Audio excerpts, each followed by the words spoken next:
With the steep rise in infertility cases across the world, the fertility business is growing at an exponential rate, and so is investor interest. Last year alone, investors poured in a whopping $624 million into the sector, up from less than $200 million invested some 6 years earlier. According to a recent report by Market Research Future, the global fertility service market is expected to reach $36 billion by year 2023, with a CAGR of 8.5%. This opens up a massive opportunity for startups to innovate their ways to success in the fertility space. On today's episode, our crew tracked down a fertility treatment expert to explore numerous issues around infertility, as well as the commercial opportunities in the fertility treatment space. Welcome, Dr. Bukumi Kolade, Chief Medical Director, Vine Branch Fertility Center. In actual fact, there's nothing called toilet disease. Oh, really? Yes. Medically, there's nothing called toilet disease. Is a hospital a business? A hospital is a business. The truth of the matter is that to give out good health services, funding is required. Yeah. So it may be free to the person assessing it, but providing it is not free. Because I've set up a primary health center, but it's not properly funded. Yeah. So it cannot work as best. It cannot deliver the service as well as it should. Now, what's the organogram of a typical fertility center like? Practice. You have different units.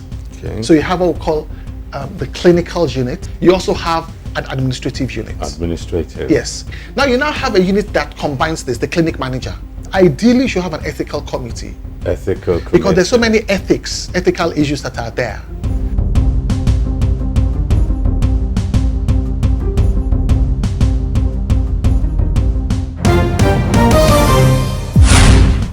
The good thing about these ethical centers is that if the center is not doing well in terms of pregnancy rates, they can call them to order. Okay. Because you see, they can call them to order. Yes. So it's also a form of a check and balance. Check and balance. Yes. So the ethical committee. So the ethical committee is at the apex. It's at the apex. All right. Then you have the board. Okay. Okay. Then you have the medical director, as it were. Okay. And after the medical director are head of departments, as I've outlined. The medical department, the nursing department, the administration, the support, the counseling. You have on that level, and then it breaks down from there. What about business development? Yeah. Okay. Fine. So that will be part of the support. Okay. Yes, because business development. Because as I tell people, you cannot invest $150,000 and wait for the market to come. You have to find a way to bring that market to the people where they need it. Because why are people leaving this country every day to go for this same service that we provide in this country? It's because they don't know. Yeah. Or maybe they don't know, maybe they know and they don't trust the service. Whatever the case, you need to make them be aware that we have these services and that we have quality that they can trust. Yeah. And you can't do that by armchair marketing, as my former boss used to say. You have to push it out to them. Yeah, so there has to be a business development unit. What other units are we looking at? Okay. I assume under the business development units, you have your marketing, you have your promotion, sales. Yes, that is there. They can't do marketing like Cadbury will do marketing. We'll come into those nitty-gritty later on. Okay. But it's just important for us to establish whether it's something that is accommodated within the broader operation of the center, but we'll come to the nitty-gritty later on. Yes. So if we have all those units and subunits, when you take off, that's when you take off. Right. What does the business plan of a fertility center look like? A typical fertility center. You have to look at things like, what are the essential equipment I'm going to need? Okay. Right. Okay. Very essential. The most essential of these equipments are what we use in the embryology laboratory. Okay. Yes, so they're a bit expensive. So I didn't get that. Apart from that, is the venue, is the where I'm going to use the location. Location, beautiful. It's critical. Extremely critical, because there are particular things to watch out for. For instance, I cannot site it close to a petrol station. Okay, I cannot site it close to a major road. Okay, because it has so many contaminants in the atmosphere. Yes, I cannot site it in a area that is just freshly developing. A lot of construction work is going on. Okay. I also have to be careful with the kind of paint I'm using for the wall. Even the paint? Yes, with the material I'm using for the floor, with the material I use for the ceilings. So all of that are extremely important in establishing a practice. If I get an old building and it's not purpose built and I want to convert to a fertility practice, very important, the pipes, where is it passing through? Are the pipes leaking? Are they seeking through the wall? Is water seeking in through? Because you see, it's a controlled environment. Controlled environment. And so I want to control that environment as much as I can. Otherwise, on the long run, I'll not get good results. Because it'll be interfering Exactly. with the output that you get in the laboratory and all the other things. Exactly. Okay. Exactly. So location, it's super important. How to prepare that venue, super important. The biology, like truth, even the arrangement of the place. Yeah. Where do I put what? The layout. Beautiful, that's the word, the layout. Where do I put what? Okay. A simple thing to understand is you have so many counseling rooms. Because some people, they don't need treatment, they just need to be counseled. Yeah. Okay, so they come in for inquiries, and then it's also nice for you to have a way where the people that have come in for inquiry to get their data, because they are potential customers. With ease. Yes. And the way they will do that is just to get the data when they come. So I have to prepare for them when they come, such that I want to reach out to this person. Maybe when they came, I couldn't offer them a service. But then 6 months later, I now have the service. I should be able to reach out to them. So I need to have their data. I should be able to contact them. So you create a data bank. Exactly. I need to be able to contact them. So I have a new service, I should be able to reach out to them. Have a program coming, I should be able to reach out to them. Will the data bank include profile? Certain basic information? Oh, yeah, basic information. Okay, so how old am I? How long have I been married? What do I do for a living? How did I hear about the center? Profile them. Yes, yes. Where do I stay? So that you know what may be required for them at some point. Exactly. Oh, good. Exactly. Good. So those things help. Then breaking it down to this, I should also have an idea. Okay, what are the services exactly I want to offer? Because when we say fertility service, there are different things that can be done. So the other time you said basic fertility service, okay? So basic fertility practice. What are the basic things we can need? 1, 2, 3, 4. Advanced fertility center, 1, 2, 3, 4. If we start from that, can I put a cost on each one? Such that if a patient comes in, how much will it cost me to offer this patient this service? As of today, I should be able to put a cost on it. Then I can extrapolate and determine the cost of the service that I'm going to give that patient. So I can have an idea what my profit is like. And these things are relatively constant. They're relatively constant. Bearing all other factors. Yes. Yes. Well, related to, every business is about selling, and I'm happy you touched earlier on marketing issues that, you still need to take the service to the marketplace. Yes. Branding will be important. Very important. How do you go about that in this kind of business where you are not allowed to be bold out there, like the banking business or manufacturing business? Interestingly, the people that brand you the best are the people you've offered good service to.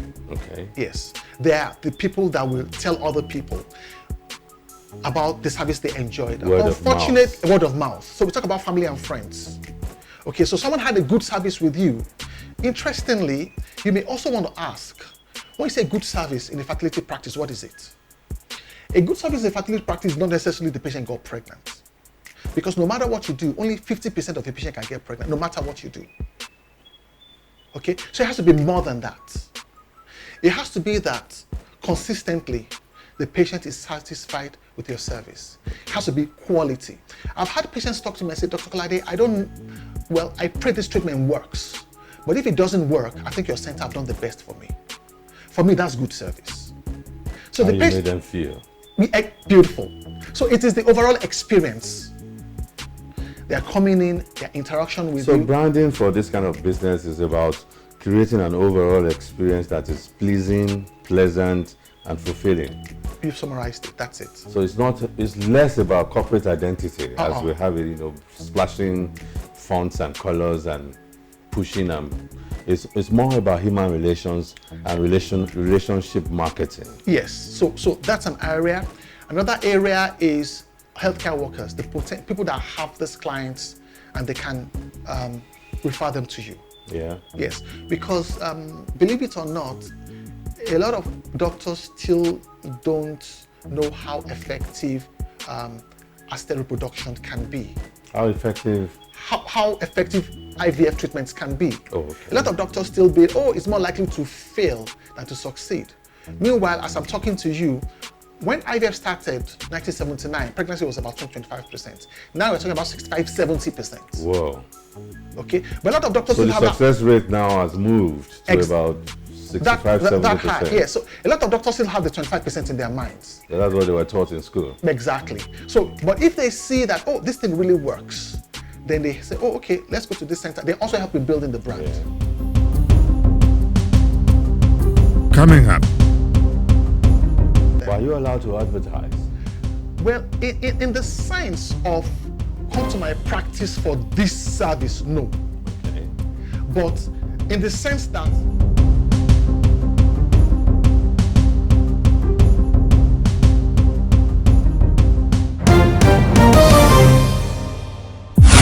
So talking about marketing, what's the marketing strategy of a typical fertility center like? practice. Well, apart from what I've said, Apart from the word of mouth advertising, Apart which is from the most potent form of advertising, if you permit me to drop that in. But of course, we have to also complement that with other forms of promotional tactics. So apart from that, we call something, many centers call something open day. Open day. Open day, just like my children's school open day, in which I go to school and see what they're doing in school. I mean, they are teachers. So some centers have an open day in which clients can come in and come to the facility and talk at no charge. Talk with them, see the facilities they have on ground, listen to one or two success stories. It's a potential good marketing tool.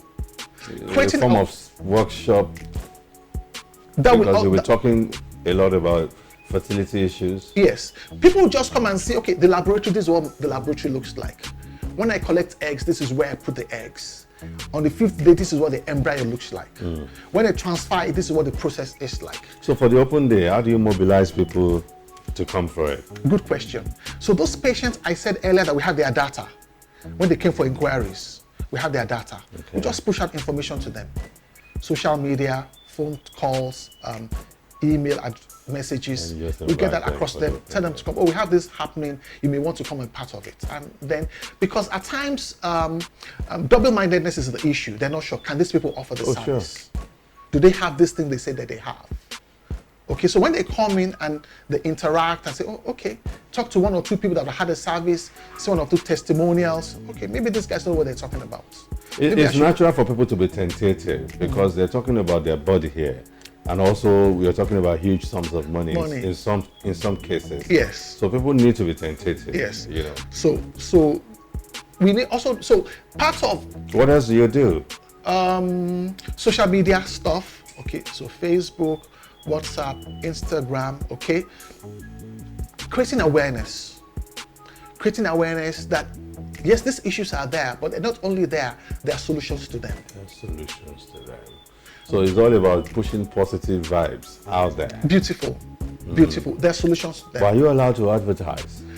Well, in the sense of come to my practice for this service, no. Okay. But in the sense that, this service will help you if you are fertility challenged, yes. So you invert the rules. Exactly. So I create an awareness that this will help, this will help, this will help. I may not be able to say, come to me for this service. I can't say that. So PR works better for you than advertising? In that sense, yes. Now, one impediment that I have noticed that may work against the people accessing this service is stigmatization. We're still largely a traditional society. Am I correct in my assumption? Very correct. So how have you been dealing with that? Stigmatization comes from different fronts. So we have religious. Okay. Yes. That's one. We have cultural. Culture. Yes. At times it's just plain ignorance. And that's why one of the best PR strategies is creating awareness and awareness and awareness. We just need to push out that information. Okay? And the concerns that people have, at times those concerns are misplaced. So I'll give you a good example. Please. So I met this couple and they were talking about donor eggs. I said, she can never do donor eggs. What the problem was. She said, her colleague that did donor eggs came down with a half-caste child. And I said, I know what that person did. That person probably had the treatment in India or in Dubai. And the donor eggs they have is for Indian women or Dubai women. Yeah. So you're going to have a half-caste child. Okay, but in that person's mind, anybody that does donor egg gets half-caste children. So I had to correct, it's not necessarily so. If we do donor eggs in these climes, we look at the woman that I'm getting the donor egg for. Is she tall? I get a tall donor. Is she light? I get a light donor. Is her blood group O positive? I get a blood group O positive donor. So you already have a profile and biological documentation that is detailed of the donor. Exactly. So and we call it suitable donors. Suitable. So in that state, that discussion, I knocked off that impression, and the next thing she was paying for donor egg treatment.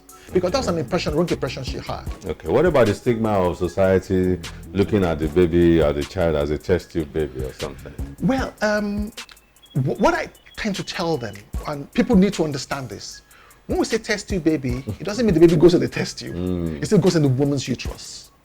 The fundamental difference between an IVF conceived child and a natural conceived child is that the sperm and egg were fertilized in the test tube, that's all. Apart from that, in fact, I think they do better in schools from what I find out. Oh, really? They do really well in schools. Maybe also because the people that can afford to have them can also afford good schools. So there could be social factors, socioeconomic factors. Do you understand that? Right. So maybe that's also a factor, okay? But in terms of health challenges, in terms of medical challenges, what statistics has shown us is that there's no significant difference. So I'll give you a good example. So if we say rates of abnormalities in IVF conceived children, I'm just saying, let's say 0.6%. Natural conceived children will be 0.3%. So it's just right there. It's not significant because these abnormalities can also happen with naturally conceived children. True. So it's just marginally higher. And at any rate, I mean, this is about 41, 42 years old. Yes. This technology. Yes. And if it hasn't been, worthwhile, right? I don't think the world will have collapsed in a long time ago. In actual fact, Louise Brown, the first IVF conceived child, has gone ahead to have a child. Okay. And wasn't by IVF. And our own child is now getting ready to have a child. So we're looking at 2-3 generations of IVF conceived children, and statistics data is going in, and no. Well, you have that information because you're a practitioner. The people around the society don't. Yes. Now, let's look at organizational structure. An organization is as effective as the people who run it. So if you're going to get it right as an organization, then you have to get it right with the people that inhabit or work within that organization. Right. Do you have strategies for recruitment and for keeping staff top-notch? Oh, definitely. Yeah, what's the strategy? Definitely. We'd like to know the strategy. Definitely. So, apart from having monthly scientific meetings, we also have update courses. I spoke about assisted fertility, reproductive health. Update courses in-house or? So what I'm talking about right now is in-house, is monthly. Okay. We also have by 6 monthly assisted fertility and reproductive health. Apart from assisted fertility and reproductive health, it will be nice to be affiliated with other organizations outside this country. So British Fertility Society, American Society of Reproductive Medicine. You get your staff yes. embedded in all those professional bodies. Yes, everybody can go, but the head of departments can go, and they can come back and train the people working with them. Yes. These are what I practice in my center. Okay, so the doctors have their training, the nurses have their training, the embryologists have their training. Constantly. Yes, the counselors have their training, because if they can't, will be left behind. Yes, so they have their training, so we call it TOT, training of trainers. So they get trained, then they come back home to give that information or that knowledge. So that the knowledge percolates down to other members. What about recertification? Does that also come to play? Certainly, even the center has to be recertificated every 2 years. Okay. Because the unit will come and say, oh, what do you guys have in place? Are you abiding by the codes, by the code of ethics, and be sure that we have these things in place? So that happens every 2 years. Apart from that, every year before we get registered again to practice medicine for this year, I show evidence have attended this number of trainings before I'm allowed to practice medicine the following year. That's fair enough. So that happens. That's fair enough. I want to know also about, prospecting for business, because related to people, that's the internal substance of the organization. Right. the revenue side, the revenue angle is critical to the success of the organization. People are critical to the success and growth of the organization, but followed by that is the revenue angle. So how do you prospect for business? You've talked about open day. Yes. That couldn't be just the only thing you do. Well, there's several avenues to do this. Do you pitch the business? Like we do in insurance and in some other service-oriented? Well, in a sense, we can. Make cold calls? Via calls, no.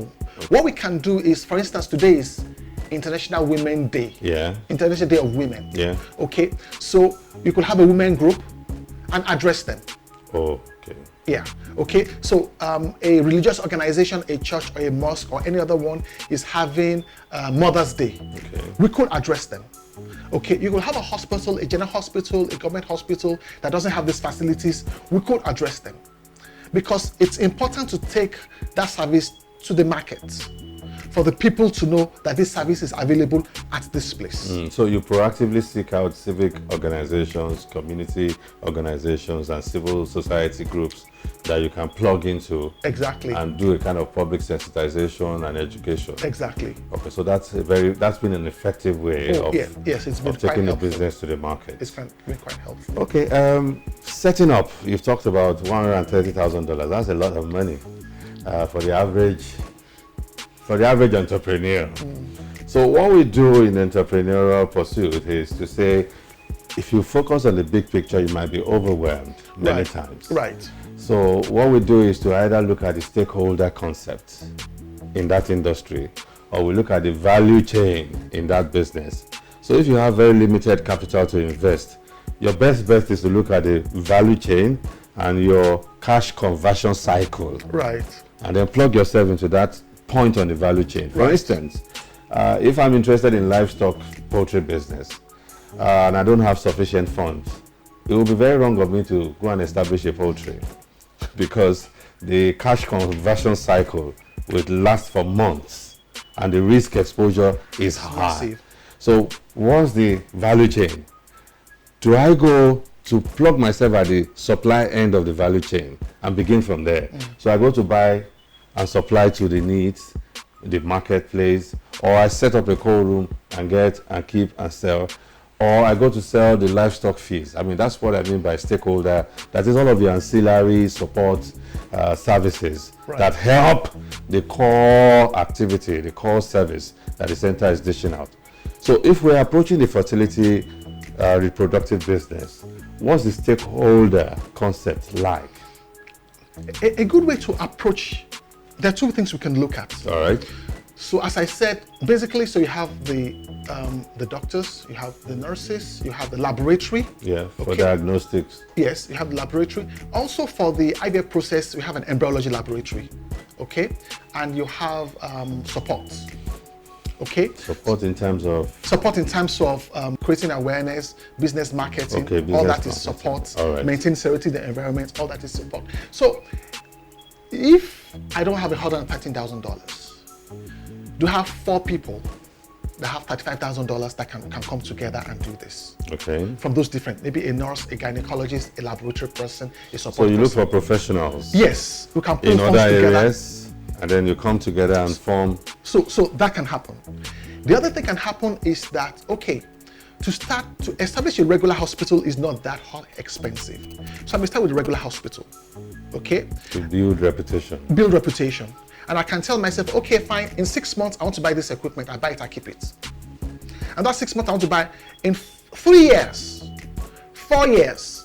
If I have a good stream of patients, I would have gotten everything without putting myself under undue stress. Undue stress. Number one. Number two, I would also build a base of patients that have fertility challenges. Yeah. That when I start, I can call on if they have not assessed it from other centers. Yeah. Because the commonest gynecological consultation any gynecologist see in this part of the world is still infertility. Is what? Infertility. Okay. So if I see 10 patients in the day, 6 of them will be infertility. Okay. So if I keep their data, I'm having data of potential patients for me. Yes. Clients. So it will help me with 2 things. It's going to help me identify potential patients, and I can take my time in getting my equipment together. Coming up. The patient has come in. You've conducted your diagnosis and tests. The results have come back to you. What next?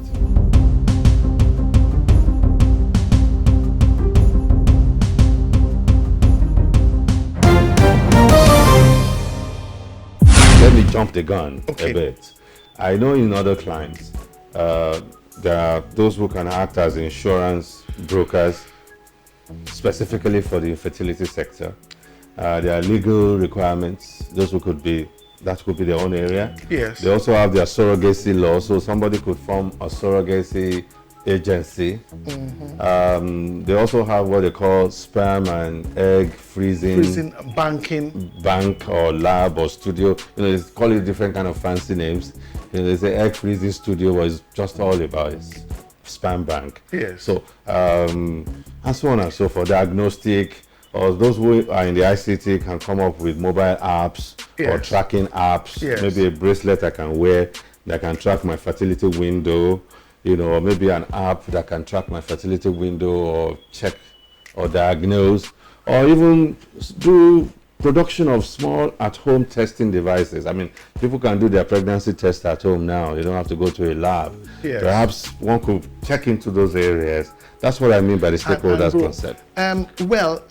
So if I plug myself into that area, then I could be the go-to for all the fertility clinics around for a certain service on the value chain. Yes. Is that possible in Nigeria? It's possible, be difficult, but it's possible. I would rather I came in from the perspective of maybe pharmaceutical, supply the medications. Supply the medication.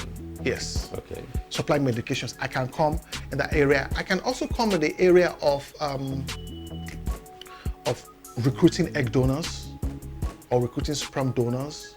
Okay, and then doing that, I can come in that area and be a part of a bigger team. Yeah. Yes, and over time, I may be able to transform into a big team by myself. Okay. Other people have come in from the area of bringing the equipment in.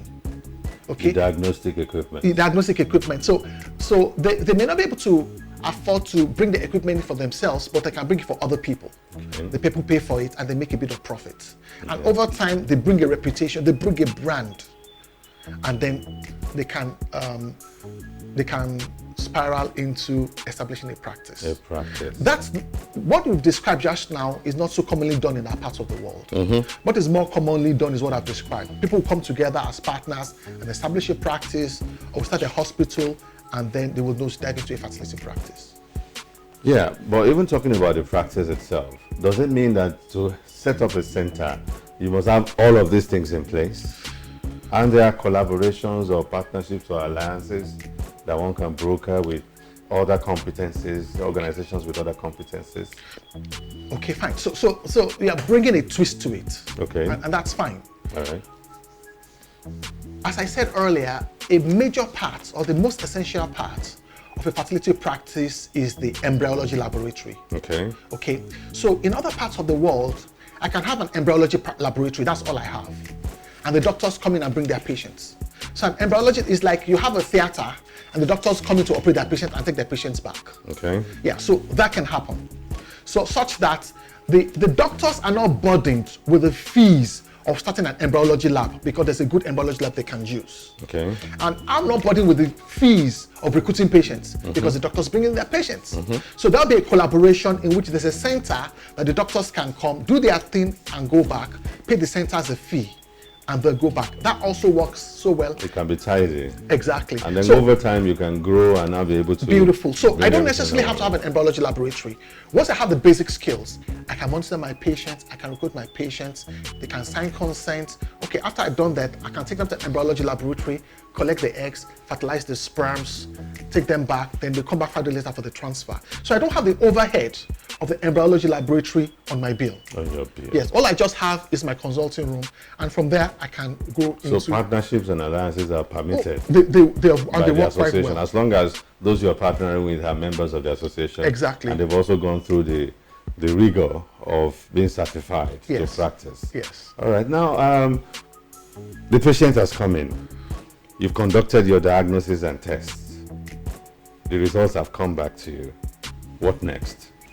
Okay, so when the result comes back to me, it's important for me to be able to tell for this couple in front of me what exactly is the problem. So I can tell from the results. When I tell what the problem is, okay, this is the problem, what are the potential solutions? So you look at the problem holistically, I assume? Yes, please. Because you explained earlier that the causative factors are not necessarily biological. Exactly. It could be social, it could be economic, it could be psychological, Exactly. it could be genetic, Yeah. based on your earlier postulation. Yes. So at the stage of analyzing the test, all of these things will be brought in. Exactly. All right. So from the first consult with the patient, I know what are the potential stressors for this patient? What are the potential, where does this person work? Okay? Is it exposed to a lot of biochemicals, refineries? Because exposure on oil rigs, all those exposures also have the potential to affect fertility. So I have an idea of the social things the patient is exposed to socially. Yeah. Alcohol use, hard drug use, multiple sexual partners, infections, all of those things I have it in the background. Radiation, All of those things, yes. food, substance, stimulants. Exactly. I mean, all of these things. Body are mentioned weight. earlier. So all of those things, I have it. And then on the premise of that, I can counsel. For some people, we say, look, madam, I'm sorry, we can't do this now. You have to lose 10% of your body weight. Okay, you have to stop smoking for at least 6 weeks before we do this. You have to cut down alcohol by about 40% before we do this. Okay, if they don't cut it down, the result will be there when they come back to do the tests. Because you have to conduct another test. Exactly.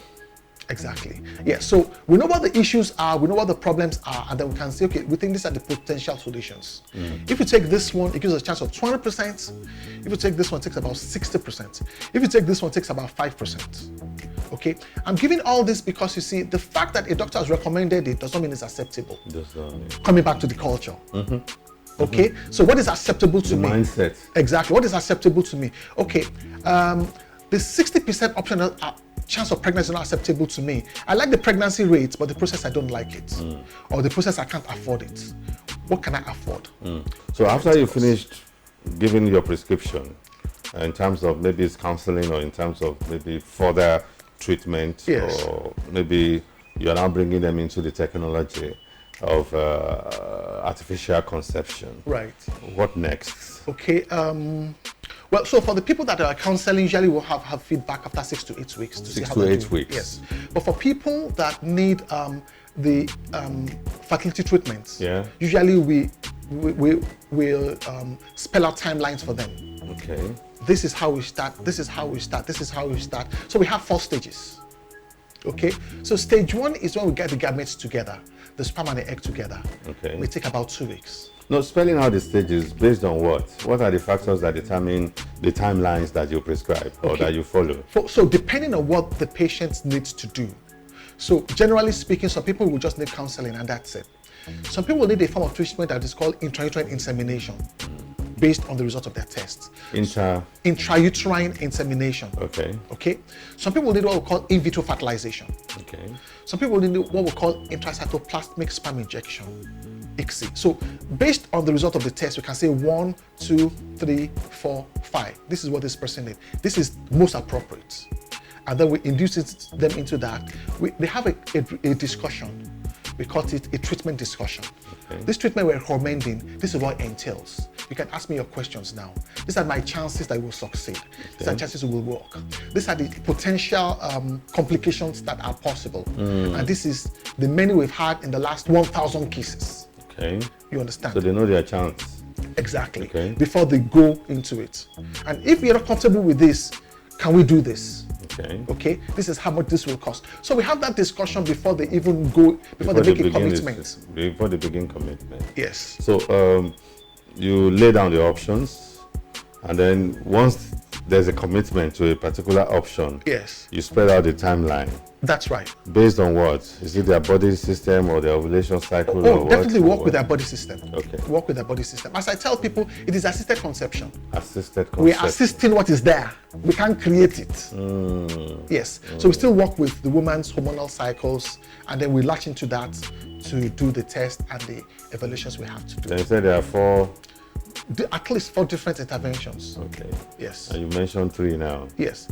Well, for all that I've described, for a patient doing an IVF, there are 4 stages. Stage 1, the woman is put on medication to make her to produce multiple eggs. This takes about 12 to 14 days. That's stage 1. 12 to 14 days. Yes. Stage 2, the eggs are collected. The egg collection is a 10-minute procedure. Okay, so we collect the eggs. The same day we collect the eggs, our partner gives us a sperm sample. And then we fertilize the same day. The same day. So stage 2 because the sperm has a lifespan. Exactly. So stage 2 is egg collection. Stage 3 is fertilization. Okay, so egg collection takes about 10-15 minutes. Then we put the sperm and eggs together, and then we now incubate it in an incubator for about 5 days. Okay, so the last stage is when we have the embryo. We now select the embryos. How are they doing? Oh, they're doing fine. Okay, the best quality embryos are called blastocysts.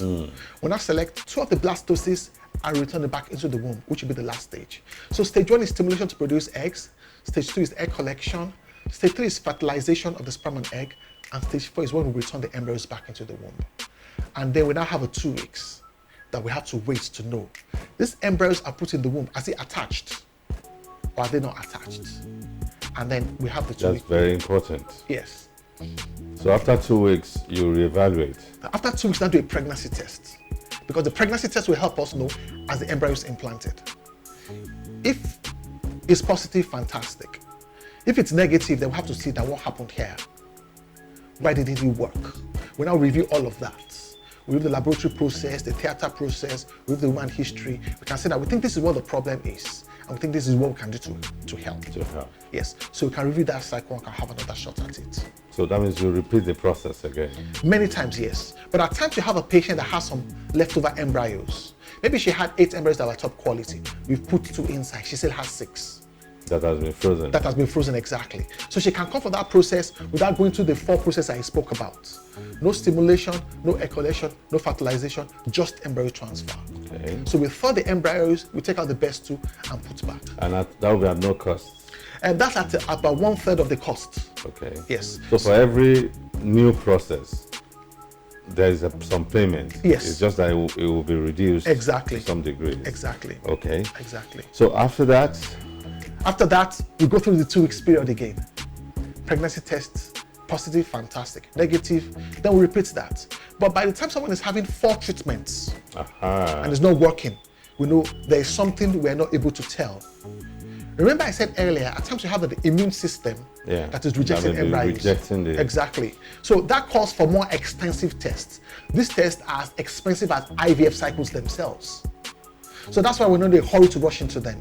We want to be convinced that this person, there's a problem here. So there's a problem here. These tests are usually done abroad. So we take a sample, we have biological couriers, through the biological courier, it goes to the US, it goes to the UK, other parts of Europe. They can do an analysis, they can say, oh, this is the problem here. And then we can correct that problem and solve it. For some people, they don't want to do that. They want to look at the surrogacy option, okay? So they can explore that. Or they want to look at the adoption option, and they can explore that. Is surrogacy option present in Nigeria now? Oh, yes, it is. And it's easily accessible? It's not easily accessible, yes, because the Nigerian law still tells us that the one that delivers the baby is the mother of the baby. Okay. So if she says she's not releasing that baby, there's nothing you can do, no matter the legal things we've signed. But some centers still offer it. They need to put proper structures in place so that because the laws do not cover it. Exactly, they're not properly protected. Okay.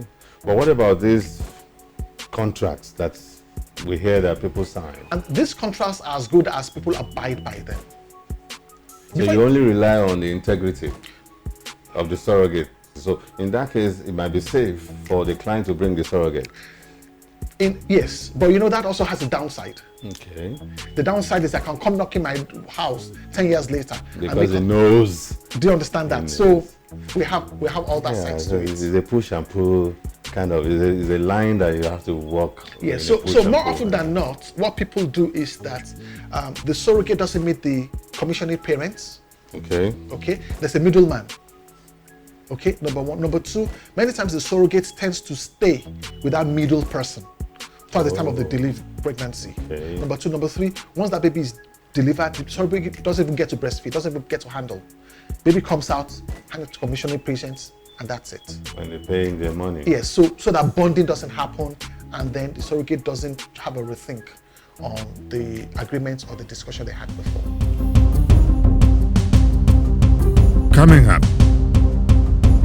The do's and don'ts, that you advise patients on or that you take cognizance of as practitioners when somebody's undergoing artificial conception treatment. The pre, during, and post.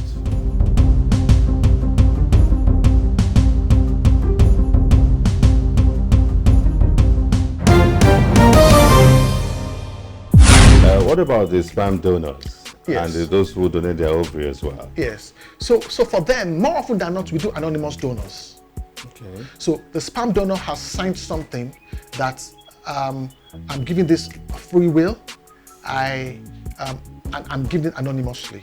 I'm not making any demands on anybody. The person that is receiving it is signing that also. So what we also know, even in a standard place, information is on a need-to-know basis. So the doctor doesn't even know who donated for who. Very few people know. The laboratory person doesn't know, the patient doesn't know, the donor just knows the gametes. Okay. And the profile. Exactly. So information is on that level. The height, among some other. You understand that? So very few people knows who did what for who. So it's largely anonymous. Yes. Largely anonymous. Yes. We've heard of people freezing their embryo, freezing their ovary until later than when they are ready. Is that also in practice in Nigeria now? Oh yes, it is. And on the African continent? It is in practice. And what's the success rate? Generally, I can freeze my ovary. Maybe I'm 20 years old and I want to pursue my career for the next 10, 15 years.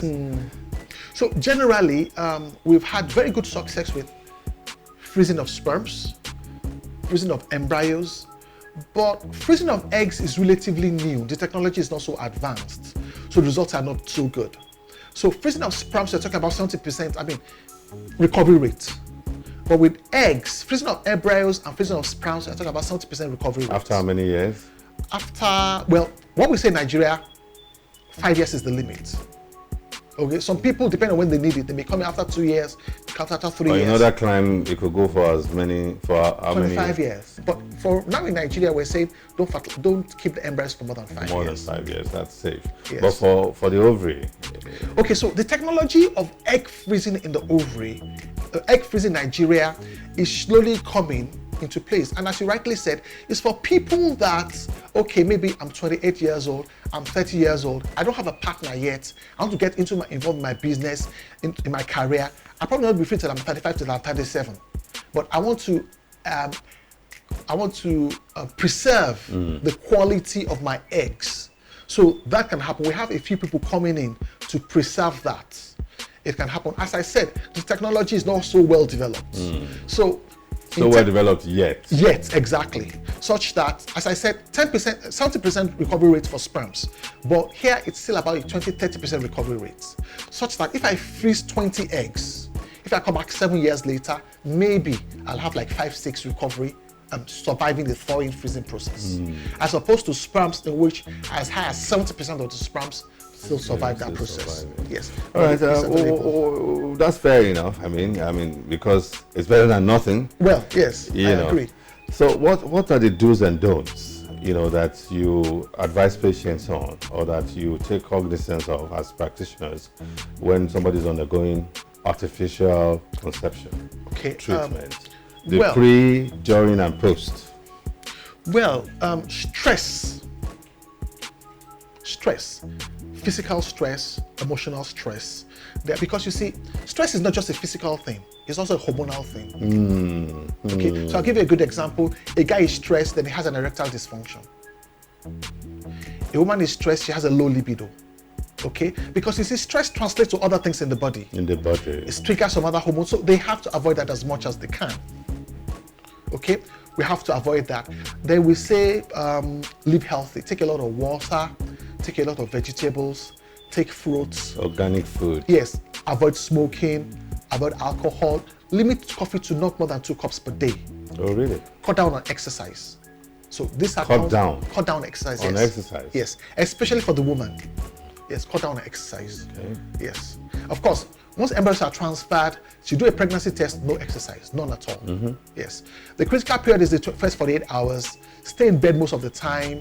After 48 hours, you can go back to most of your daily activities. Really? Yes. After 48 hours? Yes. Not even 2 weeks? No, after 48 hours. But even at that, you still need to be careful. Exactly. Still have to avoid the physical stress and the emotional stress. The emotional stress. What about the do's? The do's.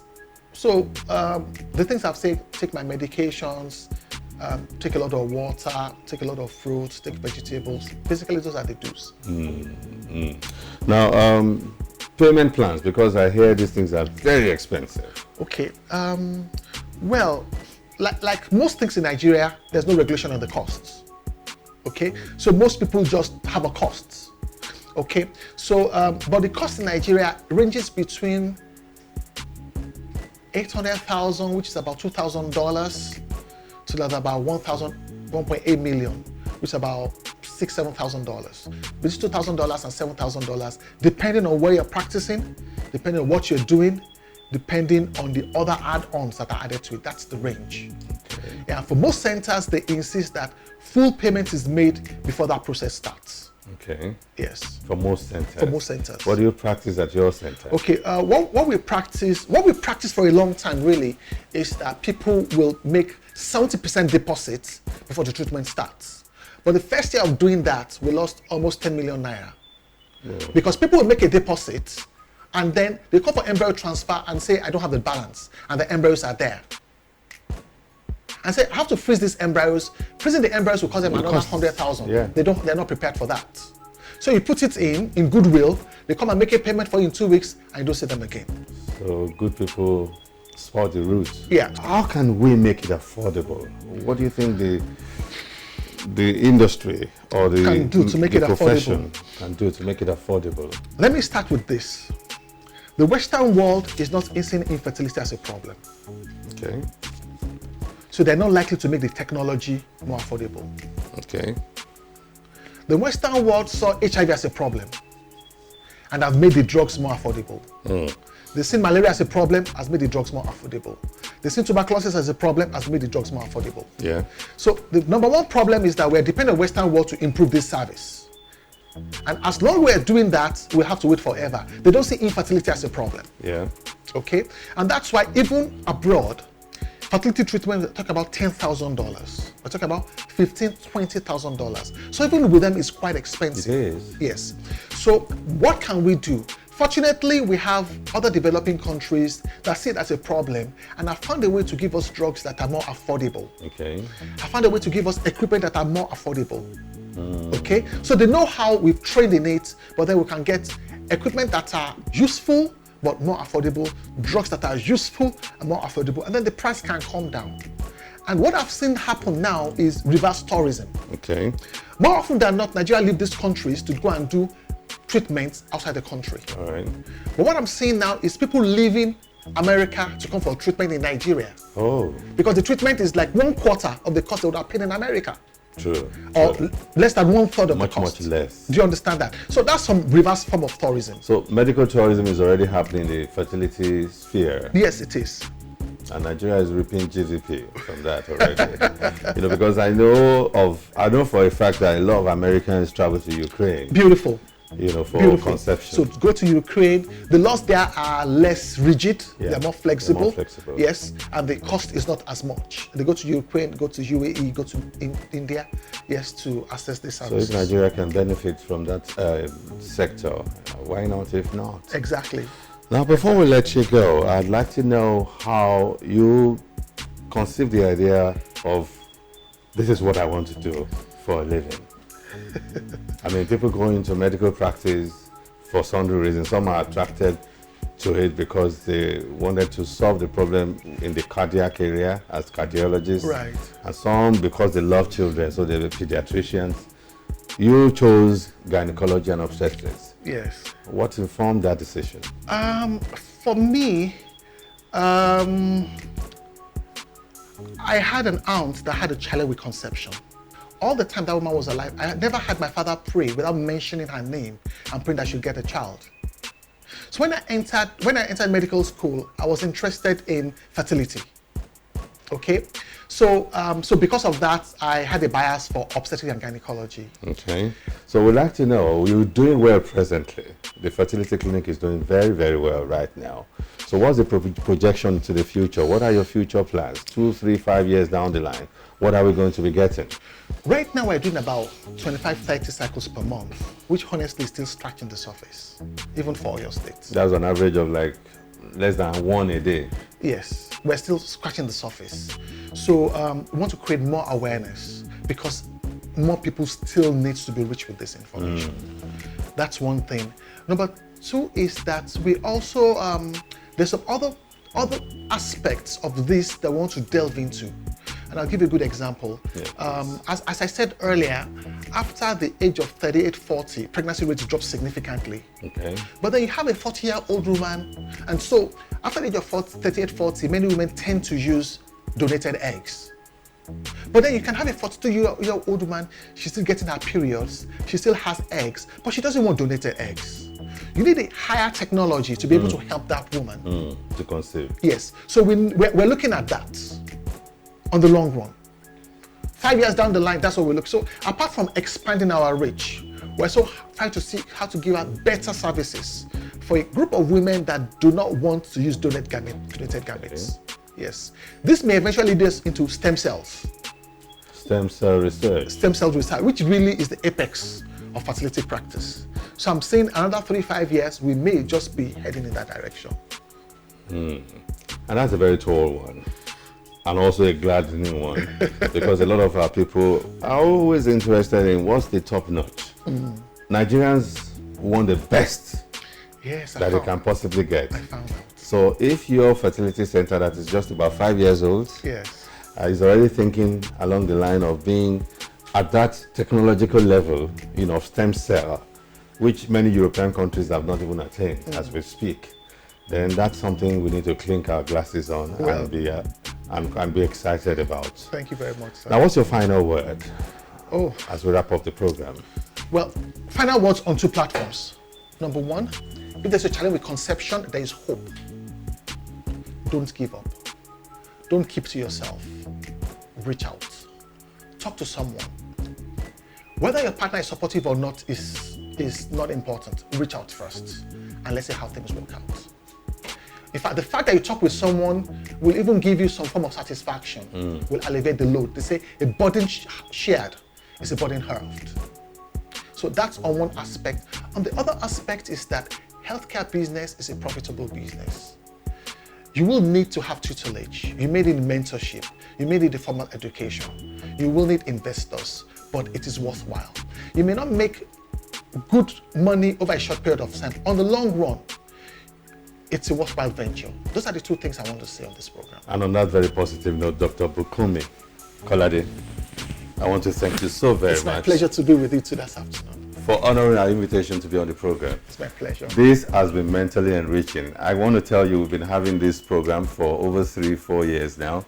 We haven't had a session this long. Oh, really? But it's been quite mentally enriching and stimulating for us. We'll wish you the very best in this endeavor and in this very noble task that you have set for yourself. Thank you very much. Many families are having warmth of their heart just by simply bringing this technology to their doorstep. And that we'll only pray that the good Lord will continue to enable you, and enlarge your coast. Thanks for coming on the program once again. It's my pleasure. And on that note, we'd like to call it wraps on the program today after a very long stretch. Until next time.